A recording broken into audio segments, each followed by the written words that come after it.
The Pope is promising what he calls an all-out battle on pedophile priests in the Catholic Church. Now, the new measures are aimed at ending decades of scandal, cover-ups, and the blighting of countless lives. And they follow a landmark 4-day summit at the Vatican attended by almost 200 cardinals and bishops. Abbiamo ascoltato la voce delle vittime. Now, Francis wasted little time in taking his crackdown pledge vow from the summit room floor to the people. He told pilgrims who gathered in St. Peter's Square for his usual Sunday Mass, and he said from the window of his study that the Church had listened to survivors of abuse and it had a duty to make itself credible again. Well, the CBC's Thomas Daigle has been reporting about the summit from its very start. He has more now from the Vatican on the Church's new policy protection for children and what a Canadian survivor of abuse by clergy thinks about it.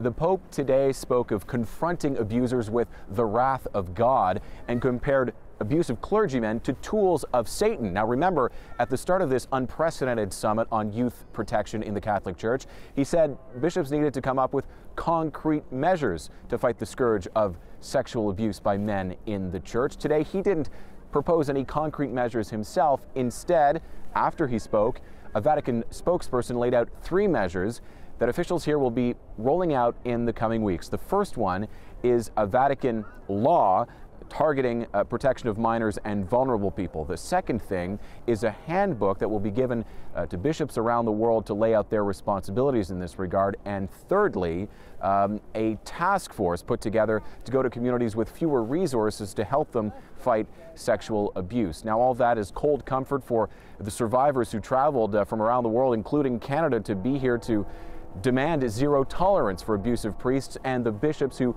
cover up abuse. Here is one survivor of abuse we spoke to who attended the notorious St. Anne's Indian Residential School in Ontario.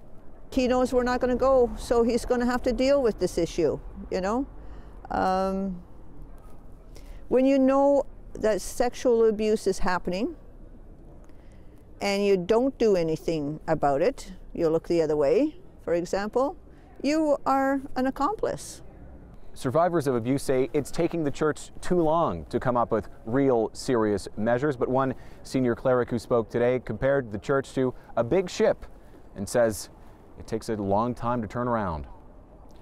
Thomas Daigle, CBC News, Vatican City.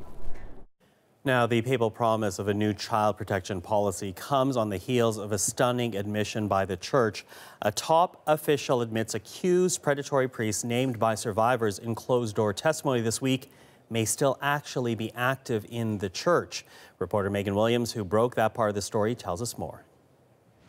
It came last night from one of the organizers, Hans Zollner, who's a Vatican expert on child sex abuse. And I was speaking with him, and he told me that he did not know the names of any of the priests who abused the 8 victims or survivors that he and the Vatican handpicked to provide anonymous testimony. So I asked him, how can you verify then that these people have been abused if you don't know their name, you don't know where they're from, you don't know the name of the perpetrator, and also how can you verify that these priests are not still actively in the priesthood and have access to children?